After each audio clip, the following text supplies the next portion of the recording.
নমস্কার সবাইকে study with Anirban YouTube চ্যানেলে। তো আজকে আমি যে ভিডিওটি নিয়ে এসেছি Tripura TET 2 social science history medieval history থেকে কিছু গুরুত্বপূর্ণ এমসিকিউ ও তার উত্তর। তো এমসিকিউ অনেকগুলোই আছে, যার মধ্যে থেকে কিছু গুরুত্বপূর্ণ এমসিকিউ আপনাদের সামনে এখানে তুলে ধরার চেষ্টা করছি। কমপ্লিট মেডিভেল হিস্ট্রির যে টেটের সিলেবাস আছে সেই সিলেবাস অনুযায়ী যে এমসিকিউগুলো ইম্পর্ট্যান্ট তার থেকে। তো সময় নষ্ট না করে চলে যাচ্ছে আমাদের মেইন যে বিষয় তাতে। তো আপনারা যারা বাড়িতে আছেন অবশ্যই যদি মনে করেন কোনো প্রশ্ন ইম্পর্টেন্ট লাগছে আপনাদের কাছে অবশ্যই লিখে রাখুন। যদি বই খাতার মধ্যে আপনাদের পড়া থাকে অবশ্যই দাগিয়ে রাখুন। কিছু ইম্পর্টেন্ট এমসিকিউ এখানে তোলা আছে এবং প্রত্যেকটা জিনিসে কিন্তু টেট এক্সামে যেগুলো খুব বেশি কঠিন প্রশ্ন কিন্তু করে না, কিন্তু কি হয়েছে প্রশ্নগুলো একটু ঘুরিয়ে পেঁচিয়ে দিয়ে দেয়। তার জন্য আমাদের একটু বুঝে শুনে আনসার করতে হবে। কনসেপ্টগুলো প্রথমে কনসেপ্ট ক্লিয়ার থাকতে হবে। শুধু এমসিকিউ পড়লেই হয়ে যাবে এই কথা আমি বলবো না, কনসেপ্টটা অ্যাটলিস্ট ফার্স্ট আপনারা ক্লিয়ার করুন যদি বই বাড়িতে থেকে থাকে। তো প্রথম যে প্রশ্নটা, নিম্নলিখিত দাসবংশীয় কোন সুলতান দাস ছিলেন না? তো আনসারটি হবে অপশন নাম্বার সি, রাজিয়া সুলতান, কিন্তু উনি কিন্তু দাস ছিলেন না। কার রাজত্বকালে যাবতীয় ভূমি ব্যবস্থার প্রচলন হয়? যাবতীয় ভূমি ব্যবস্থার প্রচলন হয় সম্রাট আকবরের সময়। যে টুডরমল যে ব্যবস্থা প্রচলন করেছিলেন যাবতীয় ভূমি ব্যবস্থা, সম্রাট আকবরের সময় যাবতীয় ভূমি ব্যবস্থার প্রচলন হয়। নেক্সট, ইসলামের সঙ্গে ভারতের প্রাথমিক সংযোগ ঘটেছিল কাদের মাধ্যমে?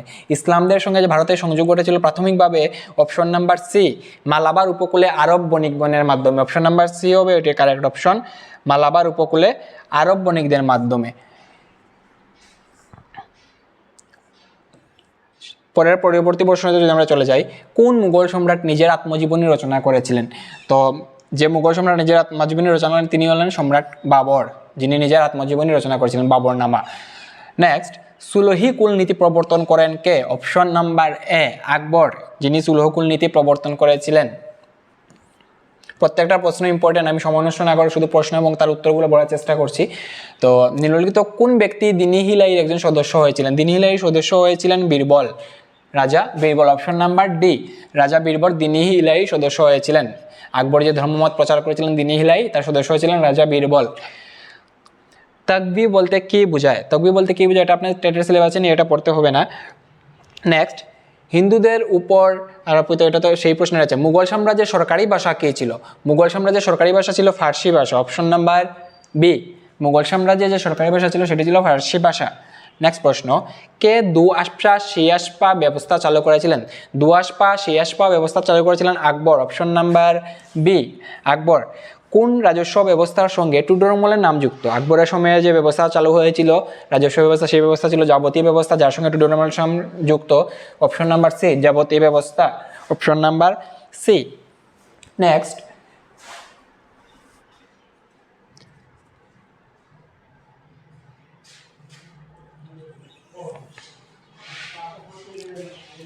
রজমনামা যে গ্রন্থটি ফারসি অনুবাদ সেটি কি? রজমনামা যে গ্রন্থটি ফারসি অনুবাদ সেটি হচ্ছে Mahabharat. Option number D, option number D, Mahabharat Razmnama. Next, Ain-i Akbari গ্রন্থের লেখক কে? আইনি আকবরী গ্রন্থের লেখক হচ্ছেন কে? আবুল ফজল আইনি আকবরী রচনা করেছেন, যার সম্পর্কে আমরা আকবর সম্পর্কে বিশেষ জিনিস, আকবর সম্পর্কে আমরা আবুল ফজলের যে আইনি আকবরী সেই গ্রন্থ থেকেই কিন্তু জানতে পারি। কিতাবুল হিন্দ কার রচনা? কিতাবুল হিন্দ রচনা করেছিলেন Al Biruni. That means option number B. কে চাহালগানি অভিযানের ক্ষমতা করবে? এটা তো লাগবে না, এটা লাগবে না, এটার সঙ্গে খুব বেশি কানেক্টটা যুক্ত নয়। নেক্সট, কে বাজার নিয়ন্ত্রণ নীতি প্রচলন করেন? বাজার নিয়ন্ত্রণ নীতি কে প্রচলন করেন? বাজার নিয়ন্ত্রণ নীতি প্রচলন করেছিলেন, বাজার দাম নিয়ন্ত্রণ নীতি প্রচলন করেছিলেন option number C, Alauddin Khilji, যিনি বাজার দর নিয়ন্ত্রণ নীতি প্রচলন করেছিলেন। কোন রাজপুত শাসক আকবরের সমসাময়িক নন? এটা লাগবে না। নেক্সট, কে কুতুব মিনার নির্মাণ কার্য সমাপ্ত করেন? কুতুব মিনার নির্মাণ কার্য সমাপ্ত করেছিলেন কে? Iltutmish, Shamsuddin Iltutmish. That means option number C, correct answer হবে option number C, Iltutmish. Next, Fatehpur সিক্রিতে ইবাদতখানা নির্মাতা কে ছিলেন? ফতেপুর সিক্রিতে ইবাদতখানা কে নির্মাণ করেছিলেন? খুবই সোজা এবং ইম্পর্টেন্ট একটি প্রশ্ন। অপশন নাম্বার সি, আকবর, যিনি ফতেপুর সিক্রিতে ইবাদতখানা নির্মাণ করেছিলেন। এগুলো কিন্তু খুবই গুরুত্বপূর্ণ প্রশ্ন, আমি আলাদা আলাদা জায়গা থেকে কানেক্ট করে প্রশ্নগুলো দেওয়ার চেষ্টা করছি। তার জন্য পিডিএফটা অনেকটা পেজ নিয়ে, কারণ সব জায়গার মধ্যে ইম্পর্টেন্ট যে প্রশ্নগুলো শুধু টেটের সিলেবাসের সঙ্গে মিলে, ওই টেটের সিলেবাসের সঙ্গে কানেক্টেড এবং মেডিভেল ইন্ডিয়ার সঙ্গে কানেক্টেড সেই প্রশ্নগুলো কিন্তু যুক্ত করে আমি পিডিএফটা করেছি এবং তার থেকে প্রশ্ন দেওয়ার চেষ্টা করছি যা বিভিন্ন এক্সামে এসেছিল। কোন সালে তরাইনের প্রথম যুদ্ধ সংগঠিত হয়? তো তরাইনের প্রথম যুদ্ধ সংগঠিত হয়েছিল 1191, that means option number B 1191।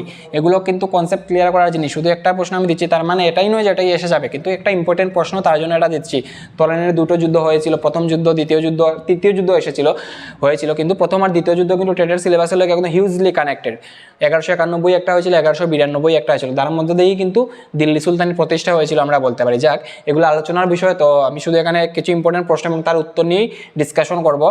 বেশি আলোচনাতে চলে গেলে ভিডিওটা এমনি অনেকটা বড় হবে আশা করি, তাই বেশি বড় হয়ে যাবে। তো এগুলো আপনারা অবশ্যই বই থেকে কিছু পড়ার চেষ্টা করবেন, আর বাকি যারা মনে করছেন শুধু এমসিকিউ পড়বেন তারা অবশ্যই ভিডিওটি দেখতে পারেন। আর যারা বই থেকে পড়াশোনা করে নিয়েছেন তারা অবশ্যই নিজের কি পড়াশোনা করেছেন তা যাচাই করার জন্য অবশ্যই এমসিকিউগুলো দেখুন, আপনারা যদি পারেন অবশ্যই আপনারা খুব ভালোভাবে পড়েছেন। কোন সালে তরাইনের প্রথম যুদ্ধ সংগঠিত হয়েছিল? 1191। কাদের মধ্যে তরাইনের প্রথম যুদ্ধ এবং তরাইনের দ্বিতীয় যুদ্ধ সংগঠিত হয়েছিল? অবশ্যই আপনারা যদি একটু কষ্ট করে কমেন্টে বলেন অবশ্যই আমি খুশি হব। তো দেখি কে কে এই জিনিসটি পারেন। নেক্সট, আকবর ইবাদতখানা নির্মাণ করেন কোন সালে? 1575, 1575। অপশন নাম্বার এ, আকবর ইবাদতখানা নির্মাণ করেছিলেন 1575 খ্রিস্টাব্দে। নিম্নোক্তদের মধ্যে আলাই দরওয়াজা আলাউদ্দিন খিলজি, আলাই দরওয়াজা কে নির্মাণ করেছিলেন? Alauddin Khilji. Option number A, Alauddin Khilji. Next, এটা লাগবে না। কোন সুলতান সিংহাসন আরোহণ করার আগে দাস ছিলেন না? আলাউদ্দিন খিলজি সিংহাসন আরোহণ করার আগে দাস ছিলেন না। রামচরিত মানসের রচয়িতা তুলসীদাস, রামচরিত মানস খুবই ইম্পর্টেন্ট, কে রচনা করেছিলেন? Tulsidas. Option number C, Tulsidas. মনসবের অর্থ কি? এটা খুবই ইম্পর্টেন্ট প্রশ্ন, পদ বা পদমর্যাদা, র্যাঙ্ক। মনসব ছিল অর্থ হচ্ছে র্যাঙ্ক, পদ বা পদমর্যাদা। নেক্সট কোয়েশ্চন যদি আমরা চলে যাই, নিম্নলিখিত হিন্দুদের মধ্যে কে প্রথম দিনী ইলাই বা তৌহিদ ইলাহিতে যোগ দেন? খুবই ইম্পর্টেন্ট একটি প্রশ্ন, বীরবল। অপশন নাম্বার ডি হবে সেটি আনসার। নিম্নলিখিত হিন্দুদের মধ্যে একমাত্র বীরবলই দিনী ইলাহিতে যোগদান করেছিলেন। হিন্দু নারীদের সতী প্রথা কোন মুঘল সম্রাটের রাজত্বকালে নিষিদ্ধ হয়েছিল? সম্রাট আকবর। আকবরের রাজত্বকালে কিন্তু সতীদাহ প্রথা নিষিদ্ধ হয়েছিল, কিংবা তিনি এভাবে বলেছিলেন যারা ইচ্ছুক তারা অবশ্যই সতীদাহ প্রথা পালন করতে পারেন, যাদের ইচ্ছা নেই তারা সতী প্রথা নাও পালন করতে পারেন, নিজেদের ইচ্ছায় উনি আকবর করেছিলেন। খুবই ভালো একটি কাজ করেছিলেন সেটি। তো আপনারা অবশ্যই যারা বই পড়েছেন আশা করি এই জিনিসটি জানা থাকবে।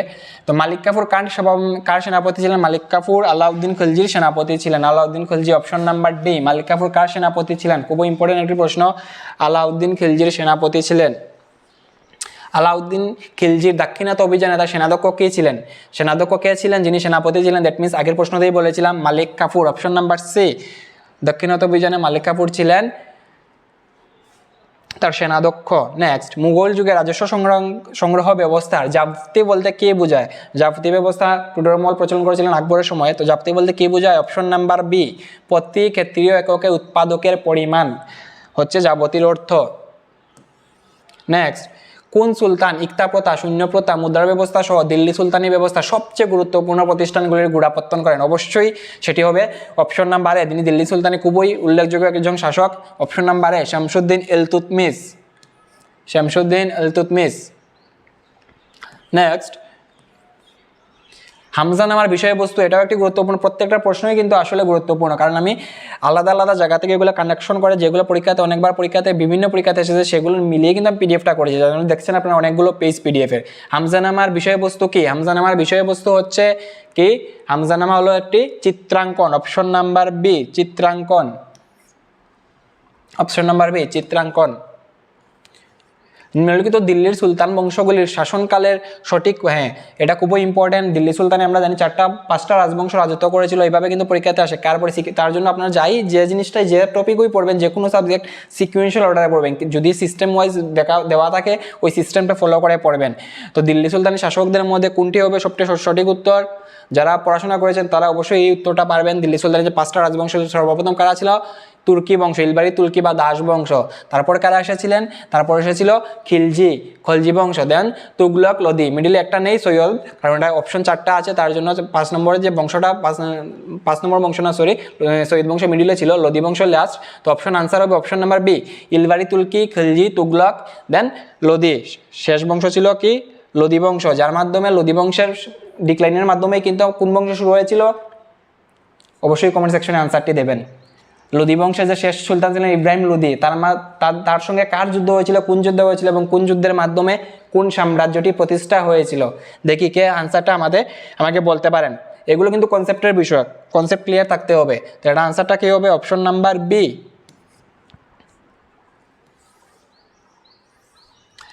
কোন মহান মুঘলের রাজত্বকালে ভারতে তামাকের প্রবর্তন হয়েছিল? অবশ্যই অপশন নাম্বার বি হবে এটির আনসার, আকবর।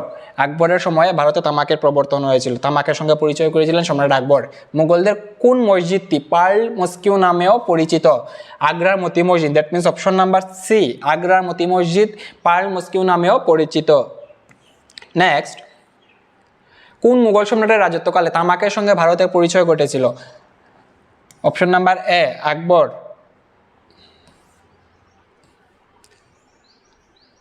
দিল্লির কুল সুলতানের রাজত্বকালে চাহালগানি বা চল্লিশের অস্তিত্ব প্রকাশিত। চাহালগানি বা চল্লিশ চক্র, চল্লিশা এগুলো কিন্তু খুবই ইম্পর্টেন্ট জিনিস। তো কোন সময়ে? ইলতুৎমিশ, শামসুদ্দিন ইলতুৎমিশের টাইমে কিন্তু 40 চক্র প্রবর্তন হয়েছিল, বা চাহালগানি ব্যবস্থা যাকে বলা হয়, শামসুদ্দিন ইলতুৎমিশের টাইমে। Option number C, Iltutmish. Next, 40 চক্র বা চাহালগানি ঠিক আছে নামে দাস অধিকারীদের নিয়ে একটি অভিজাত সংগঠন তৈরি করার জন্য ইতিহাসে দিল্লির কোন সুলতান খ্যাতি লাভ করেছেন? অবশ্যই এখন বলেছিলাম আমি সেটি, Shamsuddin Iltutmish, that means option number B, Iltutmish. কোন মুঘল শাসক সর্বপ্রথম সাম্রাজ্যকে প্রদেশে বিভক্ত করেছিলেন? Akbar. Option number D, Akbar সাম্রাজ্যকে প্রদেশে বিভক্ত করেছিলেন। সুবা বা প্রদেশ, প্রদেশের আরেকটি নাম হচ্ছে, অনেক বইয়ে লেখা পাবে সুবা বা প্রদেশ। আকবর কটি প্রদেশে বিভক্ত করেছিলেন তার সাম্রাজ্যকে? খুবই ইম্পর্টেন্ট একটি প্রশ্ন। 15টি প্রদেশে আকবর তার সাম্রাজ্যকে বিভক্ত করেছিলেন। রাজকীয় অনুষ্ঠান ঝাড়ক দর্শন পরিচিত হয়েছিল যে মুঘল সম্রাটের দ্বারা? তিনি হলেন সম্রাট Akbar, that means option number A, সম্রাট আকবর। নিম্নলিখিত সুলতানি আমলের কোন একটি মুঘল জায়গিরের সম্পর্ক, এটা লাগবে না, এটা পড়তে হবে না, এটা লাগবে না। জাহাঙ্গীরের আমলে জাহাঙ্গীরের আমলে কোন চিত্রকৌশলটির অসাধারণ উন্নতি করেছিল? খুবই ইম্পর্টেন্ট একটি প্রশ্ন। জাহাঙ্গীর কিন্তু চিত্রশিল্পের জন্য খুবই অনুরাগী ছিলেন, জাহাঙ্গীর চিত্রশিল্পের। তো আলাদা আলাদা সময় আলাদা আলাদা যে শাসক ছিলেন তারা কিন্তু এক একটা বিষয়ের উপর অনুরাগী ছিলেন, এগুলো পড়তে হবে। যেমন জাহাঙ্গীর চিত্রের উপর তিনি খুবই অনুরাগী ছিলেন, তিনি খুবই ভালোবাসেন চিত্রাঙ্কন। তারপর শাহজাহান, তিনি স্থাপত্য শিল্পের অনেক অনুরাগী ছিলেন। দেন আকবর কিসের অনুরাগী ছিলেন? আকবর কিন্তু সাহিত্যের খুবই অনুরাগী ছিলেন। তো এই ধরনের প্রশ্ন কিন্তু টেট পরীক্ষায় অনেক সময় আসে। তো একটা জিনিসের সঙ্গে সঙ্গে কিন্তু তার পিছনে 4-5টা প্রশ্ন সেম টাইপের লুকিয়ে থাকে, এই জিনিসটা অ্যানালাইসিস করা শিখতে হবে। তো জাহাঙ্গীরের আমলে কোন চিত্রকৌশলটি অসাধারণ উন্নতি ঘটেছিল? প্রতিকৃতি চিত্রাঙ্কন। অপশন নাম্বার সি, প্রতিকৃতি চিত্রাঙ্কন।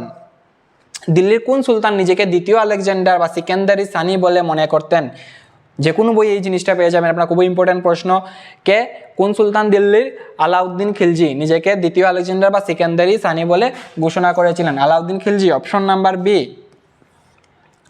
নেক্সট, লাক্সবক্স নামে কাকে অভিহিত করা হয়? লাক্সবক্স নামে অভিহিত করা হয় কুতুবউদ্দিন আইবককে। অপশন নাম্বার এ, কুতুবউদ্দিন আইবককে লাক্সবক্স নামে অভিহিত করা হয়। নিম্নলিখিত ব্যক্তিদের মধ্যে কে ব্যাপকভাবে ইসলামের দ্বারা প্রভাবিত হয়েছিল? নিম্নলিখিত ব্যক্তিদের মধ্যে অপশন নাম্বার এ, নামদেব, যিনি ইসলামের দ্বারা প্রভাবিত হয়েছিলেন। নেক্সট প্রশ্নটা লাগবে না। দেন এরপরের প্রশ্নটা, কোন মুঘল শাসকের আমলে ভারতীয়রা তামাকের সঙ্গে পরিচিত হয়? কোন মুঘল শাসকের আমলে? একটু আগে বলেছিলাম সম্রাট আকবর আমাদেরকে তামাকের সঙ্গে পরিচিতি জানিয়ে দিয়েছিলেন। স্বেচ্ছায় সতী হতে ইচ্ছুক বিধবা ব্যতীত সতী প্রথা নিষিদ্ধ করার জন্য কোন মুঘলকে বা কোন মুঘল সম্রাটকে কৃতিত্ব দেওয়া হয়? খুবই সোজা প্রশ্ন, সম্রাট আকবর।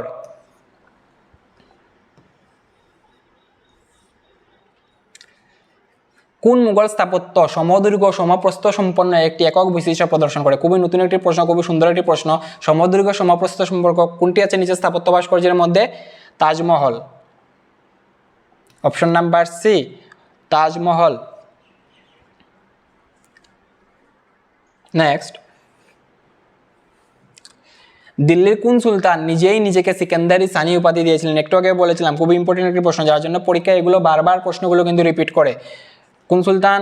Alauddin Khilji. Option number A, Alauddin Khilji বা আলাউদ্দিন খলজি। নেক্সট, সুলতানি যুগে রাষ্ট্র কর্তৃক বেতনভুক সর্বপ্রিয় সেনাবাহিনী নিয়োগ করেছিলেন কে? বেতনভুক সেনাবাহিনী নিয়োগ করেছিলেন Alauddin Khilji. Option number B, Alauddin Khilji. নিম্নলিখিত দিল্লি সুলতানি বংশগুলিকে কালানুক্রমে সাজাও। সেই আগের প্রশ্নটির মতো কিন্তু এইভাবে পরীক্ষা সবসময়ই প্রশ্ন আসে, শুধু যে খলজি রাজবংশ দিয়ে আসবে তা নয়, হয়তো বা মুঘল সাম্রাজ্যে যে আকবর, জাহাঙ্গীর, বাবর, আকবর, শাহজাহান তাদের যে কালানুক্রম এগুলো দিয়ে যে মুঘল সম্রাটদেরকে কালানুক্রমে সাজাও, বা এই খলজি বংশের যে সুলতানরা আছে তাদের মানে বেসিক একটু একটু জিনিস কিন্তু জানা থাকা দরকার। প্রশ্ন হয়তো বা ডাইরেক্ট কোয়েশ্চন সিলেবাস থেকেই আসবে, কিন্তু বেসিক জিনিস কিন্তু সব কিছু জানা থাকা আমি মনে করি খুবই দরকার। তো দিল্লি সুলতানি বংশকে আমরা কোনো সাজাও বংশ কী হবে, আগের প্রশ্নটা একবার বলেছিলাম, এইবারে আনসারটা আপনারা নিজেরা দেবেন, কমেন্ট বক্সে যদি পারেন বলবেন। নেক্সট, সুফি আন্দোলন মূলত কোথা থেকে শুরু হয়েছিল? সুফি আন্দোলন পারস্য থেকে শুরু হয়েছিল। সুফি আন্দোলন পারস্য কোথায়? অপশন নাম্বার এ, পারস্য থেকে শুরু হয়েছিল।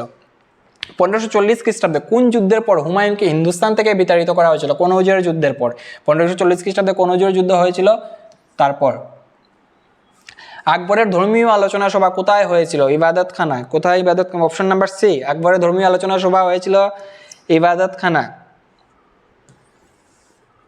নেক্সট, কোন সুলতান প্রথম খলিফার থেকে অনুমোদন লাভ করেছিলেন? শামসুদ্দিন ইলতুৎমিশ প্রথম খলিফার থেকে অনুমোদন লাভ করেছিলেন। অপশন নাম্বার ডি, ইলতুৎমিশ, দাসবংশে যিনি সুলতান ছিলেন। এদের মধ্যে কে দিনী হিলারি সদস্য ছিলেন? দিনী হিলারি সদস্যদের মধ্যে কে ছিলেন? রাজা বীরবল। অপশন নাম্বার এ। কোন সুলতান প্রথম নিয়মিত মুদ্রা চালু করেন এবং দিল্লিকে তার সাম্রাজ্যের রাজধানী হিসেবে ঘোষণা করেন? ইলতুৎমিশ। অপশন নাম্বার বি, তিনি নিয়মিত মুদ্রা চালু করেছিলেন এবং দিল্লিকে তার সাম্রাজ্যের রাজধানী হিসেবে ঘোষণা করেছিলেন। নেক্সট, আমির খসরু কে ছিলেন? খুবই সোজা একটি প্রশ্ন, সবাই এটা পারার কথা। আমির খসরু ছিলেন একজন কবি। এরপর এটা লাগবে না। নেক্সট, যদি তাজমহলকে মার্বেলের স্বপ্ন বলা হয় তবে কোন স্মারককে পাথরের স্বপ্ন বলা হয়ে থাকে? খুবই ইম্পর্টেন্ট একটি প্রশ্ন, পাথরের স্বপ্ন বলা হয়ে থাকে। তাজমহলকে কি বলা হয়? মার্বেলের স্বপ্ন। এটাও আলাদাভাবে একটা প্রশ্ন, তাজমহলকে কি বলা হয়। তো তাজমহলকে যদি মার্বেলের স্বপ্ন বলা হয় তবে কোন স্মারককে পাথরের স্বপ্ন বলা হয়ে থাকে? Option number C, Lal Qila. Abul ফজলের কোন সুফি সন্তের পুত্র ছিলেন? আবুল ফজল আকবরের সময় যিনি ছিলেন, আবুল ফজল, যার যে রচনা কি বলেছিলাম, আবুল ফজলের একটি রচনা আমরা আগে পড়ে এসেছি, আইনি আকবরী, যাতে আমরা আকবর সম্পর্কে অনেক কিছু জানতে পারি। যাই হোক, আবুল ফজল কোন সুফি সন্তের পুত্র ছিলেন? তিনি অপশন নাম্বার এ, শেখ মুবারক যিনি সুফি সন্ত ছিলেন ওনার পুত্র ছিলেন। পানিপথের যুদ্ধে বাবর কার সেনার সম্মুখীন হন? পানিপথের যুদ্ধে বাবর, এটাও আগে বলেছিলাম, তাই বারবার বলছি কনসেপ্ট ক্লিয়ার থাকতে হবে। পানিপথের যুদ্ধে বাবর কোন সেনার সম্মুখীন হন? ইব্রাহিম লোদি, লোদি বংশের যে শেষ সুলতান ইব্রাহিম লোদি, ওনার সঙ্গে কার যুদ্ধ হয়েছিল? মুঘল ডাইনাস্টি যখন শুরু হয়েছিল তার আগে মুঘল ডাইনাস্টি কীভাবে শুরু হয়েছিল? এই পানিপথের প্রথম যুদ্ধ, পানিপথের যুদ্ধ বা পানিপথের প্রথম যুদ্ধ কখন? 1526। পানিপথের প্রথম যুদ্ধে কিন্তু বাবর আর ইব্রাহিম লোদির মধ্যে যুদ্ধ হয়েছিল, পানিপথের প্রথম যুদ্ধ, যার মাধ্যমে দিল্লি সুলতানির পতন হয়েছে কমপ্লিটলি। এবং কি কোন ডাইনাস্টি শুরু হয়েছে? মুঘল ডাইনাস্টি, মুঘল সাম্রাজ্য শুরু হয়েছিল বাবরের হাত ধরে। এবং লোদি বংশের একজন খুবই দুর্বল শাসক ছিলেন ইব্রাহিম লোদি, ওনার মাধ্যমে কিন্তু দিল্লি সুলতানির পতন হয়েছিল। এইগুলো বেসিক জিনিসগুলো গল্পের আকারে পড়বেন, দেখবেন খুবই সোজা লাগছে। নেক্সট, রূপমুদ্রার টঙ্কা কে প্রচলন করেন? রূপমুদ্রার টঙ্কা কে প্রচলন করেন? Iltutmish. Option number B, Iltutmish. রূপমুদ্রার টঙ্কা, তিনি আরেকটি রূপমুদ্রা প্রচলন করেছিলেন, কমেন্ট সেকশনে অবশ্যই জানাবেন কি ছিল আরেকটি রূপমুদ্রা। ওটা রূপমুদ্রা নয়, টঙ্কা যেটি ছিল এটি ছিল রূপমুদ্রা, এবং আরেকটি মুদ্রা, এটি কি মুদ্রা ছিল এবং নাম কি ছিল ওইটা বলবেন। টুডরমল কোন মুঘল সম্রাটের প্রসিদ্ধ রাজস্ব মন্ত্রী ছিলেন? খুবই সোজা প্রশ্ন, আকবর। অপশন নাম্বার সি, আকবর। টুডরমল আকবরের টাইমে একজন রাজস্ব মন্ত্রী ছিলেন। আগ্রা ফোর্ট নির্মাণ করেছিলেন আকবর। অপশন নাম্বার বি, আকবর। দ্বিতীয় তরাইনের যুদ্ধ হয়েছিল কার মধ্যে? দ্বিতীয় তরাইনের যুদ্ধ হয়েছিল অপশন নাম্বার সি, মোহাম্মদ ঘুরি এবং পৃথ্বীরাজ চৌহানের মধ্যে। কবে হয়েছিল? 1192। প্রথম যে তরাইনের যুদ্ধ ওটাও কিন্তু মোহাম্মদ ঘুরি এবং পৃথ্বীরাজ চৌহানের মধ্যে হয়েছিল, প্রথমটা। এটা হয়েছিল 1191। আর দ্বিতীয় যেটা হয়েছিল এটাও তাদের মধ্যেই হয়েছিল 1192। প্রথমটাতে কে জিতেছিল? প্রথমটাতে পৃথ্বীরাজ চৌহান জিতেছিল, মোহাম্মদ ঘুরি হেরেছিল। কিন্তু দ্বিতীয়টাতে কি হয়েছে? দ্বিতীয়টাতে মোহাম্মদ ঘুরি জিতেছে এবং পৃথ্বীরাজ চৌহান কি হয়েছে? হেরেছে, যার মাধ্যমে কিন্তু আমরা দিল্লি সুলতানির প্রতিষ্ঠাতা দেখার ক্ষেত্রে এই তরাইনের দ্বিতীয় যুদ্ধের কিন্তু অনেক কিছু অবদান রয়েছে। যেভাবে দিল্লি সুলতানের গোড়াটা যদি আমরা দেখতে চাই, এই কিন্তু তরাইনের দ্বিতীয় যুদ্ধের মাধ্যমে কিন্তু দিল্লি সুলতানি শুরু হয়েছিল। নেক্সট, আকবরনামার রচয়িতাকে? আকবরনামা, আবুল ফজল। আকবরনামা রচয়িতা করেছিলেন কে? আবুল ফজল। যা থেকে আমরা আকবরের বিশ্ব সম্পর্কে অনেক কিছু জানতে পারি। দিল্লির লালকেল্লায় ষোড়শ শতাব্দীতে কোন রাজবংশের নিবাস ছিল? অবশ্যই সেটি মুঘল রাজবংশ, অপশন নাম্বার ডি। নেক্সট,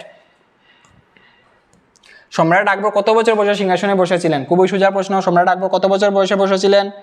13 বছর বয়সে। ওনার অভিভাবক কে ছিলেন? অবশ্যই জানা থাকা দরকার, বৈরাম খাঁ। সুফি শব্দটি কোথা থেকে এসেছে? সুফি শব্দটি এসেছে এক ধরনের পোশাক থেকে। That means option number B হবে সেটির আনসার। অপশন নাম্বার বি, এক ধরনের পোশাক থেকে সুফি শব্দটি এসেছে।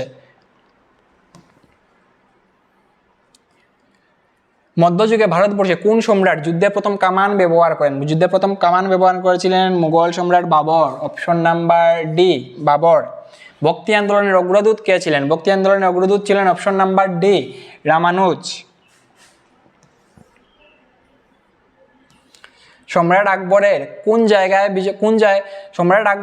জায়গায় বিজয়কে স্মরণীয় করে রাখতে বুলন্দ দরওয়াজা নির্মাণ করেছিলেন? কোন জায়গার বিজয়কে স্মরণীয় করে রাখতে? তিনি গুজরাট বিজয় যে জয়, ওইটাকে স্মরণীয় করে রাখার জন্য কিন্তু বুলন্দ দরওয়াজা নির্মাণ করেছিলেন। খুবই important, Gujarat. Option number C হবে এটির আনসার। গুজরাট বিজয়কে স্মরণীয় রাখার জন্য বুলন্দ দরওয়াজা নির্মাণ করেছিলেন। বুলন্দ দরওয়াজার উচ্চতা কত ফুট ছিল? যদি জানা থাকে অবশ্যই কমেন্ট সেকশনে জানাবেন। এটা কতটুকু পড়াশোনা হয়েছে নিজেরা বুঝে যাবেন। ফতেপুর সিক্রি কে প্রতিষ্ঠা করেছিলেন? ফতেপুর সিক্রি অবশ্যই আকবর প্রতিষ্ঠা করেছিলেন। Option number A, Fatehpur Sikri Akbar. Mansabdari প্রথা, এটাও আকবর। তো এটাই ছিল মোটামুটি আমার যে মিডিয়েবল ইন্ডিয়া বা মধ্য ভারতের হিস্ট্রি থেকে কিছু ইম্পর্টেন্ট কোয়েশ্চেন। খুবই সোজা, হয়তো আশা করি আপনারা সবাই আনসারগুলো পেরেছেন যারা একটু পড়াশোনা করেছেন। আর যাদের পড়াশোনা করার টাইম নেই বা টাইম পাচ্ছেন না, তারা অবশ্যই এই প্রশ্নগুলো দেখতে পারেন, ইম্পর্টেন্ট প্রশ্ন। আর অবশ্যই আপনারা একটু টাইম বের করে কনসেপ্টগুলো ক্লিয়ার করবেন, কারণ হিস্ট্রি থেকে কিন্তু একদম একুরেট 15 মার্কস কিন্তু আনসার করা যায়।